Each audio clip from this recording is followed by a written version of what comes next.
রহমান রহিম। দেখেন, সৃষ্টি শ্রেষ্ঠ মানুষ যদি আপনি খাতি দেন তো আপনার সাথে বেইমানি করবে, কিন্তু আসলে এই যে অবলা জীব, অবলা পশু, এরা কিন্তু আপনার সাথে কখনো বেইমানি করবে না। তো আসলে দেখেন, ভদ্রলোক খাতি দেওয়ার সাথে সাথে চলে এসেছে। ভাই, আপনি কতদিন খাতি দেন? 20 বছর তো দিচ্ছি। 20 বছর? হ্যাঁ। আল্লাহু আকবার। তো আপনি খাতি দেওয়ার সাথে সাথে চলে আসে ভাই? হ্যাঁ, চলে আসে প্রত্যেক দিন। ও, তো এদের পাশে কেমন টাকা খরচ করেন? এটার পিছনে 60-70 টাকা ডেলি আমার প্রত্যেক দিন? তো আলহামদুলিল্লাহ। তো দেখেন, দোকানটা আসলে এই দেখছি আপনার দোকানটা ছোট, তার ভিতরে এগুলো আপনি মেনটেন করেন কিভাবে? এই আল্লাহ ওইভাবে নিয়ে যায়। আল্লাহ এভাবে নিয়ে যায়। ও, প্রত্যেক খাতি দেন কয় বেলা এদের? এদের 3 সাজ দিতে হয়।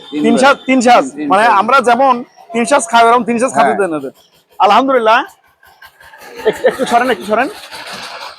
তো আমরা ছিলাম 3 বেলা খাই, ওরা হয়তো 3 বেলা খাতি দেন আপনি, তাই তো? 3 বেলা। দেন তো ভাই, একটু দেখি।